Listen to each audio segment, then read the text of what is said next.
1983, the quiet streets of Torrington, Connecticut, bore witness to a relentless ordeal that would echo through the corridors of justice and redefine societal attitudes towards domestic violence. Tracey Thurman's life became entwined with a legal saga that unfolded as a chilling testament to the horrors of spousal abuse. Married to Charles Buck Thurman, Tracey faced a barrage of physical and emotional torment, seeking refuge in the arms of law enforcement multiple times. However, the system's responses were often insufficient, emboldening her perpetrator. The turning point arrived in 1983, a year etched in Tracey's memory, marked by a brutal assault orchestrated by Buck Thurman that would forever alter the course of her life.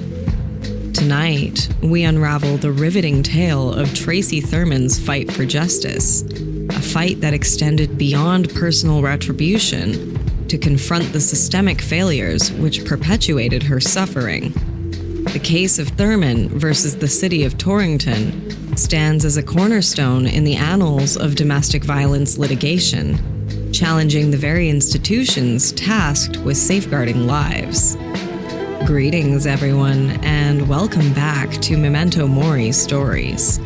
I'm your host, Ella Favela, and if you enjoy coffee, creativity, horror, and true crime, you're certainly in the right place. If you're a returning listener, thank you for joining us once again. And if you're new to our community, welcome. Pull up a chair and make yourselves comfortable. Before we go any further, if you're intrigued by stories that challenge perspective, uncover hidden truth, and contribute to the ongoing dialogue on justice and societal change, consider subscribing to Memento Mori Stories. Your subscription is so much more than just a click. It's a pledge to be part of a community that values the power of storytelling to provoke thought and inspire change. And for those who enjoy peering behind the curtain, following my socials is your ticket to exclusive content, updates, and behind-the-scenes glimpses. Find me on Instagram, TikTok, and Facebook. Links are on the screen now and clickable in the description box below. For my Instagram community, here's an exciting little tidbit. If you're the 250th follower, you could win a free painting shipped anywhere in the world, free of charge, with no strings attached. So don't miss out on the opportunity to bring a piece of my art into your space. Your support means the world to us. And by subscribing and following, you're not just an audience member, you're an important part of this journey. Together, let's continue unraveling stories that echo through time and space, shaping our perceptions and our understanding. Subscribe, follow, and welcome to the Memento Mori Stories family. Also, a quick heads up. I thought I had to sneeze. Also, a quick heads up. Before we plunge into the heart of today's narrative, a gentle note of caution. Our journey will touch upon themes of domestic violence, assault, and legal complexities. These topics carry emotional weight, and if you feel they may be too intense for you, it's okay to step back. Your well-being is paramount. For those grappling with these challenges or carrying the weight of past trauma, consider this your moment of choice. You can choose to skip this segment, share it with a trusted friend, or reach out for professional support. In the video description, we've compiled resources and links for your convenience. The intention behind recounting these stories isn't to exploit the darker facets of human experience, but rather to illuminate them, fostering understanding and empathy. Dialogue around these subjects aids in dismantling silence and stigma, contributing to personal and collective healing. Through artistic expression inspired by these narratives, we aim to transmute pain into beauty and draw forth light from the shadows. Now, let's immerse ourselves in the complexities of Tracey Thurman's battle, a battle that not only sought justice for one woman, but ignited a flame of awareness, legislative reform, and a collective call for change.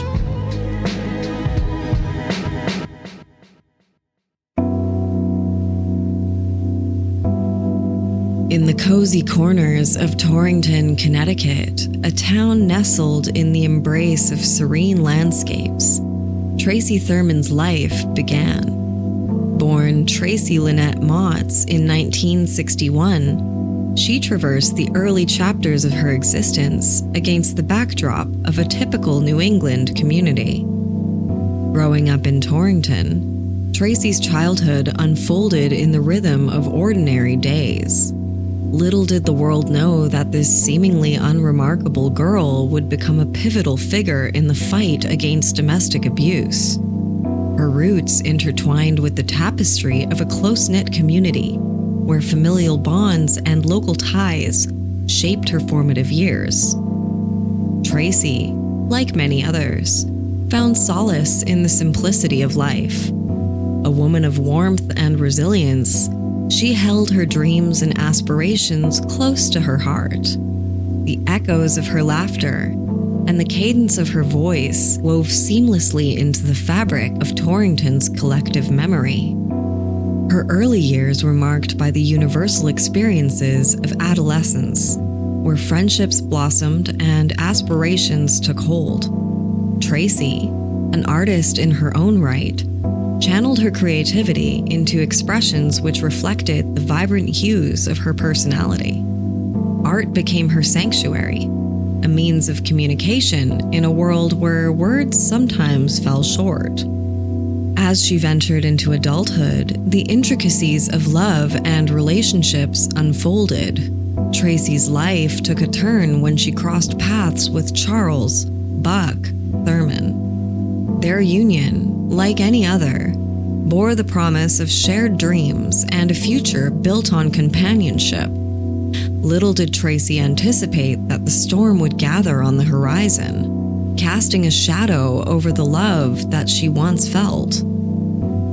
Charles "Buck" Thurman, a figure who emerged from the periphery of Torrington's landscape, intersected Tracey's life in a fateful encounter. Born in 1955, he embodied the charm and charisma that could initially captivate those around him. His persona, however, harbored darker currents that would come to eventually define the narrative of their tumultuous relationship. Buck, by societal standards, may have seemed like an ordinary man navigating the ebb and flow of life. Yet, the shadows concealed a much more sinister reality. As the pages of the Thurman saga unfolded, it became evident that Buck was not the archetypal partner envisioned in idyllic tales of love. Behind closed doors, his actions would transform him into a symbol of the pervasive issue of domestic abuse. While his specific background remains a mosaic of personal details and shared experience, Buck Thurman's role in this story transcends individual biography. He becomes a character emblematic of the broader societal conversation surrounding intimate partner violence, a force that would propel Tracey into the forefront of a legal battle with far-reaching implications. In the mosaic of Tracey and Buck Thurman's relationship, the initial strokes painted a canvas that, to outside observers, might have seemed like just an ordinary love story. The couple, bound by the ties of marriage, embarked on a journey that, over time, would unravel into a haunting saga of abuse. Before the storm erupted, the Thurman family presented a facade of normalcy. Tracey and Buck, parents to 2 children, appeared to be navigating the complexities of married life. Their union, however, harbored underlying tension that would soon erupt into a tempest of violence. The veneer of familial harmony masked the impending tragedy that awaited, its roots deeply embedded in the dynamics of power and control. As parents, Tracey and Buck shared the responsibilities which came with raising a family. Yet, the shadows of dominance began to cast their pall. The seemingly tranquil suburban life in Torrington held within it the seeds of a domestic crisis which would reverberate through legal corridors and ultimately redefine the boundaries of justice. The Thurman home, once a symbol of unity, became the stage for a dark transformation. The nuance of their relationship, initially marked by affection and shared dreams, slowly warped into a paradigm of fear and subjugation. The children, innocent witnesses to the unraveling narrative, found themselves caught in a crossfire of emotion that no family should have to bear. The complexities of intimate partner violence began to manifest, and the Thurman household became a microcosm of a broader societal issue. The intricacies of control, manipulation, and the cycle of abuse took root, casting a looming shadow over the family's sense of security. Within the walls of the Thurman household, the insidious tendrils of abuse began to tighten their grip, turning what was once a sanctuary into a crucible of terror. Tracey Thurman, tethered to Buck by vows of matrimony, found herself ensnared in a harrowing web of violence. The abuse unfolded as a series of escalating horror, a sinister progression from psychological manipulation to physical brutality. The initial cracks in their relationship, obscured by the facade of normalcy, widened into chasms of despair. Buck's violence, fueled by a toxic mix of power and insecurity, manifested in relentless physical assaults on Tracey. The Thurman home, once a haven, transformed into a battleground where the echoes of pain and suffering reverberated.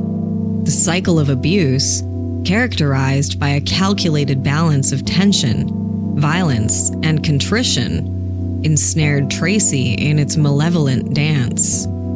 The scars of abuse were not only physical, but etched deep into the fabric of Tracey's psyche.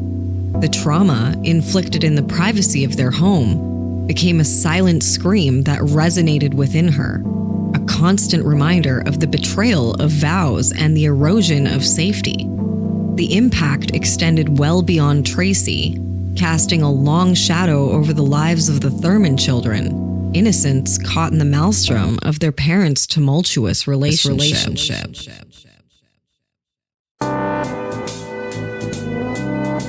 In 1982, Tracey would seek refuge from their tumultuous marriage, marking the inception of a nightmare that would unfold over the following months.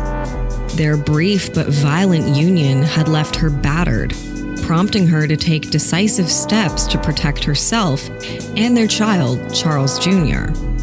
Separated for 8 months, Tracey endured a relentless barrage of harassment and death threats from Buck. Despite her attempts to break free from the cycle of abuse, Buck's menacing presence lingered. In November 1982, Buck would break into the home where she was staying, forcibly taking Charles Jr. The police, despite witnessing this intrusion, turned a blind eye to criminal trespass. A mere 4 days later, on a public street, Buck confronted Tracey, delivering verbal threats and shattering the windshield of her car with his fist. Law enforcement's response, marked by a conviction for breach of the peace but a lenient sentence, failed to quell the escalating danger. Buck's threats persisted, and the legal system's inertia allowed him to continue his reign of terror. Despite Tracey's repeated pleas and reports to the police detailing Buck's ongoing violations of their court order, no meaningful action was ever taken. The Torrington police station became a place of frustration for Tracey, as officers offered excuses for their inaction. The culmination of these failures was the issuance of a restraining order on May 6, 1983, in an attempt to shield Tracey from the impending tragedy. On June 10th, 1983, Buck, undeterred by legal constraints, descended upon the house where Tracey sought refuge. Her desperate call for police intervention was met by a chilling delay of 25 minutes, during which Buck's violent spree unfolded. The responding officer, initially passive, witnessed the brutal assault on Tracey, which involved stabbing, kicking, and the breaking of her neck. The officer's delayed response allowed the horrifying ordeal to persist for nearly 40 minutes.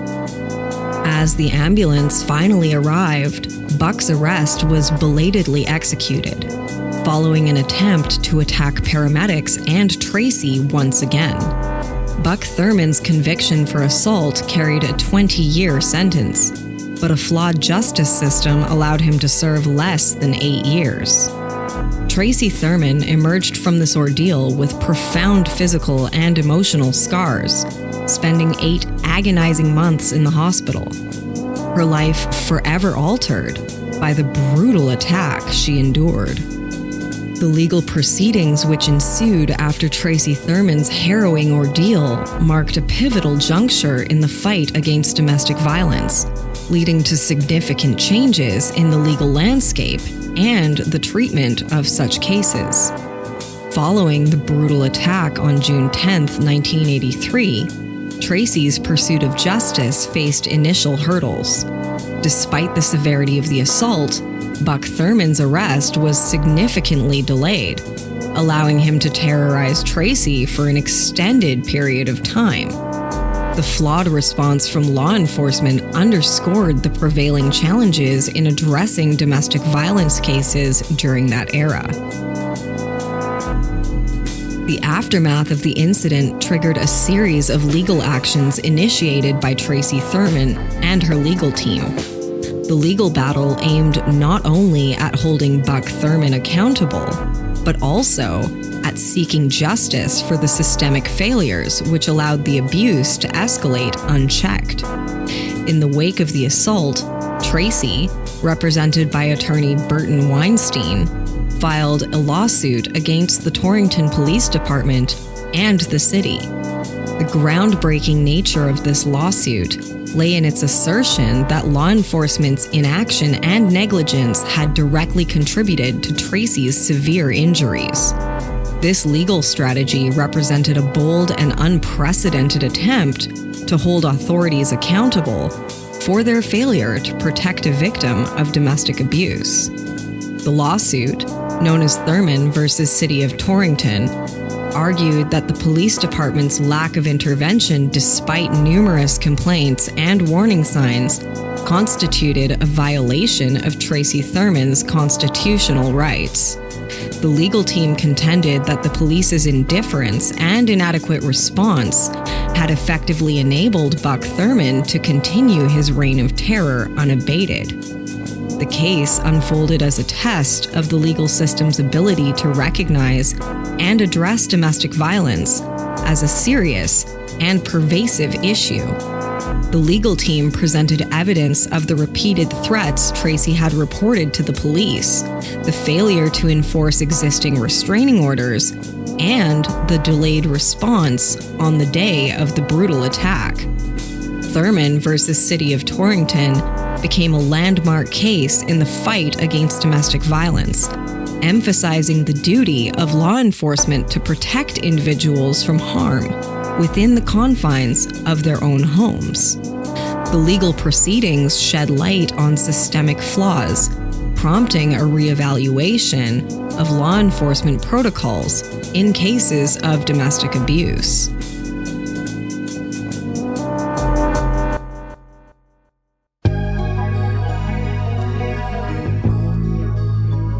The outcome of the case saw a federal jury award damages to Tracey Thurman, holding the Torrington Police Department accountable for all of its failures. This landmark decision sent a powerful message, emphasizing the legal responsibility of authorities to act decisively in cases of domestic violence. Moreover, it catalyzed legislative changes, pushing for increased awareness, training, and accountability within law enforcement agencies when dealing with intimate partner violence. The damages awarded in the lawsuit provided some financial relief for Tracey, enabling her to access the necessary medical care and support vital for her ongoing recovery. However, the physical and emotional toll of the assault left lasting scars. Tracey, partially and permanently paralyzed from the attack, faced the challenges of adapting to a brand new way of life. Despite the hardships, Tracey Thurman emerged as a resilient advocate for survivors of domestic abuse. Her courage and determination to seek justice became an inspiration for others facing similar struggles. Tracey used her platform to raise awareness about the pervasive issue of domestic abuse, emphasizing the importance of recognizing warning signs and taking proactive measures to prevent such tragedies. In the aftermath of this legal victory, Tracey Thurman's story became a catalyst for change. Her advocacy contributed to the implementation of reform within law enforcement agencies, promoting better training and protocols for handling domestic violence cases. Tracey's journey serves as a poignant reminder of the strength that survivors possess and the pervasive need for a collective effort to eradicate domestic abuse from society. Tracey Thurman's resilience, both in the legal arena and her personal life, stand as a testament to the transformative power of courage and determination.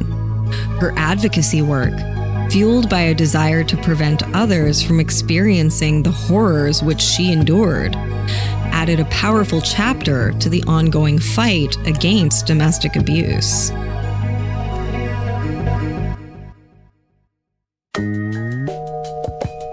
Tragically, the cycle of domestic violence continued within Tracey's family, affecting her son, Charles Jr. In a heartbreaking turn of events, Charles faced legal troubles related to domestic abuse. The very person who had witnessed his mother's ordeal and the subsequent legal battle found himself walking in his father's footsteps. Charles Jr.'s sentencing marked a somber chapter for the Thurman family, highlighting the pervasive and complex nature of domestic violence. The intergenerational impact of abuse underscores the urgent need for comprehensive efforts to break the cycle and to provide support for both survivors and those at risk of becoming perpetrators.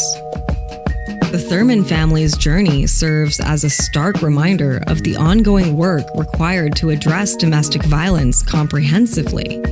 Tracey's initial fight for justice paved the way for legal reforms and increased awareness, but the struggle continues for families just like hers. The Thurman legacy compels society to confront the root causes of domestic abuse and to work collectively to create a safer and more compassionate world for us all.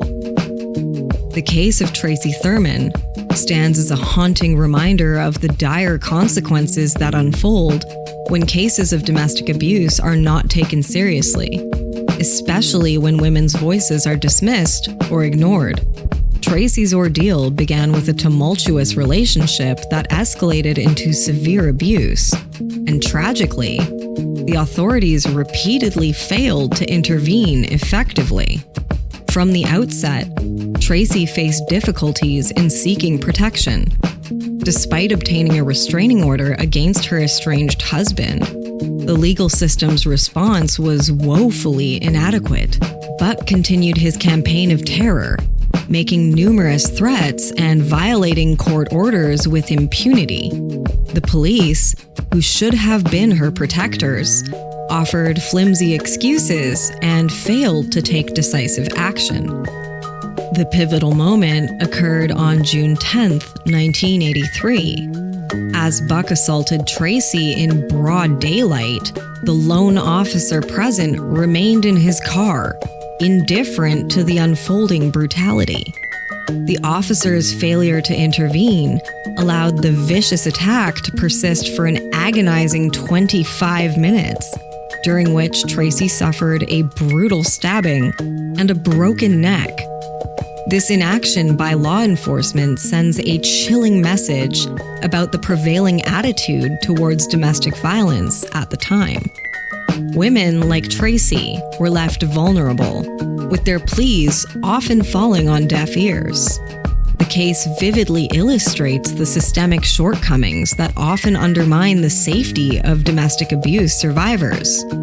Had the police responded promptly and decisively, the devastating attack on Tracey could have been prevented.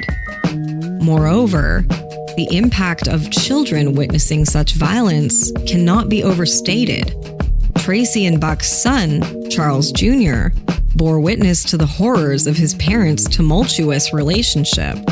He not only experienced the trauma of seeing his mother being brutally attacked, but also had to bear witness to the legal battles which followed. The cycle of abuse continued with Charles Jr., facing legal troubles related to domestic abuse, showcasing the long-lasting and intergenerational effects of such trauma. Children growing up in homes marked by domestic violence often internalize the normalization of aggression and power imbalance. The emotional and psychological toll can lead to a perpetuation of abusive patterns, as witnessed in Charles Jr.'s case. The failure to protect Tracey reverberated through generations, underscoring the urgent need for a comprehensive approach to address domestic violence, which considers the broader impact on families as a whole.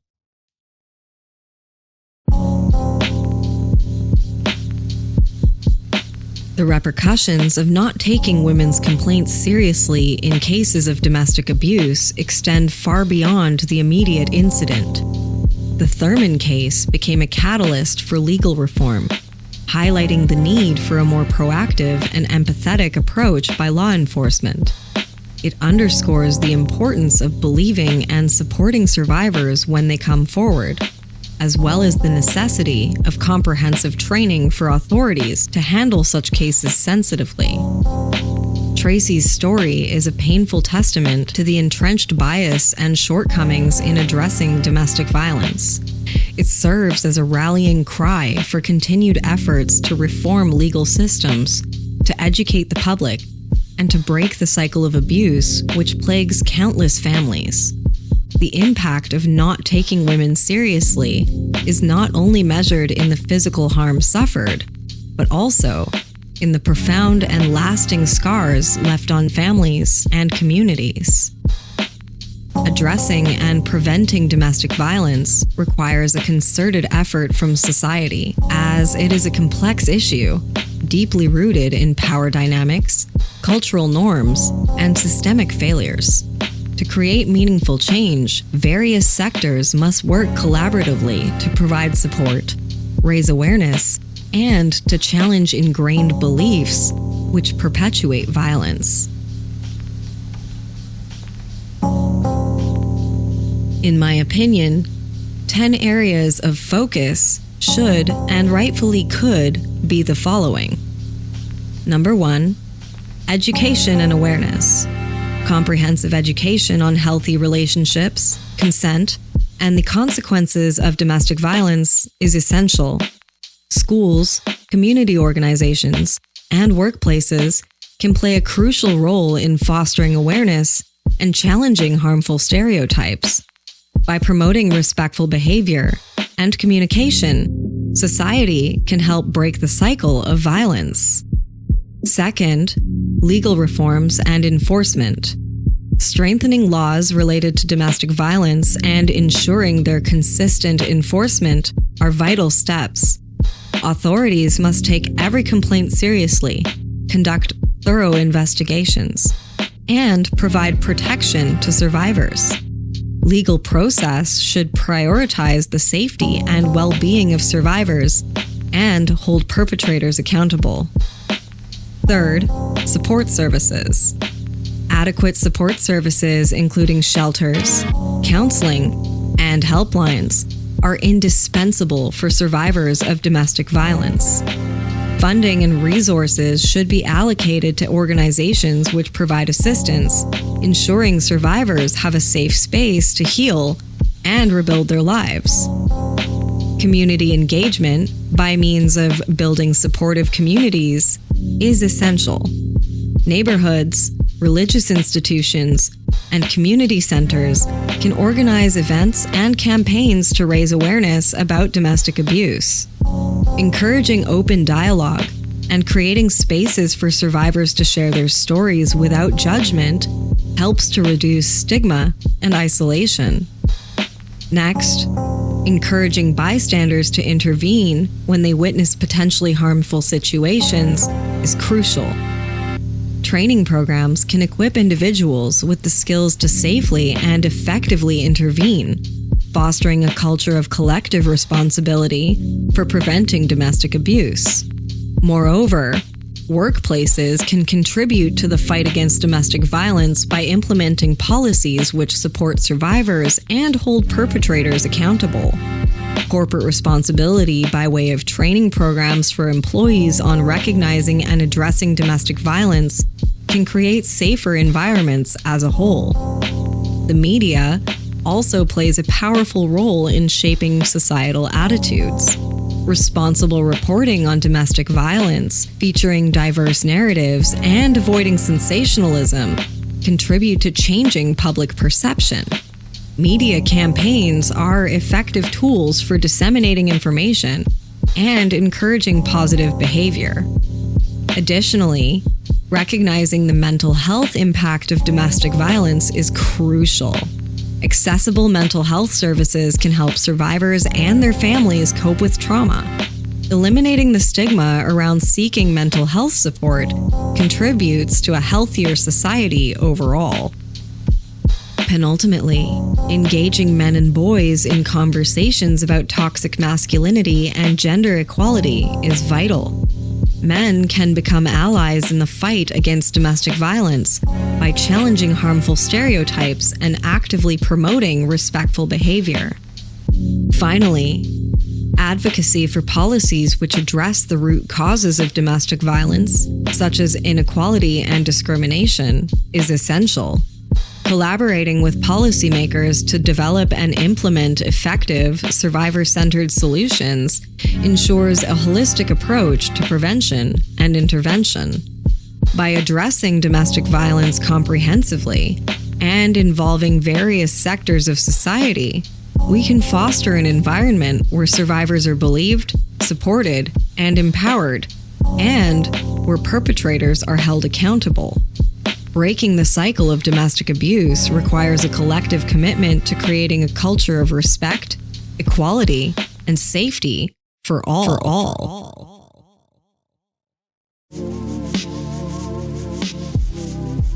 Survivors of domestic violence possess immense strength, resilience, and the capacity to rebuild their lives. As a survivor myself, I've taken the liberty of putting together a few steps you can take to kickstart your journey towards freedom. First and foremost, reach out for support. You're not alone. Connect with friends, family, or support organizations. Share your experiences and seek to understand. Remember, there are people willing to help. Also, make sure to prioritize your safety. Utilize safety planning resources which can help guide you in preparing for emergencies, securing your essential documents, and establishing a support network. You can find a link to my free safety planning guide in the link tree in the description of this video. It's full of helpful tips and steps that I took to leave my own abuser. Also, you can seek professional counseling, which is a powerful step towards healing. Mental health professionals can provide guidance, coping strategies, and emotional support as you navigate the aftermath of abuse. You can also explore legal assistance. If you choose to pursue legal action, consult with professionals who specialize in domestic violence cases. They can help guide you through the legal process and ensure that your rights stay protected. You should also try to utilize all of the available resources. From helplines to local shelters, explore the resources provided in the description box of this video, and also Google resources in your area. These things are designed to assist you in all of the various aspects of your journey. To that note, it is really important to document all incidents between you and your abuser moving forward. Keeping a record of all incidents, including dates, times, and descriptions, can be absolutely crucial for your legal proceedings and protection orders in the future. In the midst of all the chaos, it is also really important to find time to practice self-care. Prioritizing self-care as you heal is a habit that will serve you in the future. Engage in activities that bring you joy, practice mindfulness, and take the time to rebuild your sense of self-worth. Finally, educate yourself. Understanding the dynamics of domestic violence can empower you. Knowledge about your rights, the available resources, and the overall impact of abuse can contribute to your sense of agency. Remember, healing is a process, and you deserve a life free of violence. Utilize the resources provided, reach out for support, and take steps at your own pace. Your journey towards recovery is unique, and there are compassionate individuals and organizations ready to assist you. I believe in you, and I know you can do this. If you believe in the power of conversation, in dismantling the silence that shrouds domestic abuse, and in fostering empathy, then I invite you to be a part of the Memento Mori Stories community. Subscribe to our channel to stay engaged with thought-provoking stories, discussions, and creative expressions. Together, we can be a force for awareness, understanding, and healing. Your subscription is not just a click. It's a pledge to be a part of a movement which embraces the power of storytelling to bring about positive change. Remember, every voice matters, and yours can be a catalyst for good. Subscribe, share, and let's continue this journey together. The painting you've been watching me work on today is called Sub Rosa, and at the time of recording, just after 2:30 p.m. on February 6, 2024, I have not finished this one. In fact, all I've done so far is the sketch, the Micron pen, a little bit of drawing gum on top of the parts that I don't want painted, and the sepia underpainting. So I still have a lot of work to do, and I'm about 22 and a half hours into it so far. I'm having a ton of fun putting this piece together. It's a little bit of a departure for me, but I'm learning a lot as well, and I can't wait to see where it goes. Unfortunately, I can't tell you how long it took me because I'm not finished with it yet, but I'll pop all of those details in the description box for the curious. It is 9 by 12 inches on 300 GSM 140-pound cold-pressed block, and in addition to Micron pen and graphite, I'm sure that I will use some combination of watercolor, gouache, Posca pen, India ink, and acrylic ink, as well as some metallic foils. While this painting is not finished, when it is finished, it, as well as my other original works, will be available for sale, and my books are currently open to custom commissioned works as well. Additionally, I still have an incredibly limited number of prints available for purchase. These are 9 by 12 inches on archival quality cardstock, and they go for $35 Canadian each or $50 for two. I ship for free across Canada, but I'm happy to ship globally for a nominal fee as well. I'm also opening my books to offer graphic design and branding consultations for serious clients. So if any of that sounds interesting to you, please send me an email to hello@stageleftproject.ca. Until next time, stay curious, stay compassionate, and never underestimate the impact of your voice. Remember, one day you will die. But for now, live well. Ciao for now.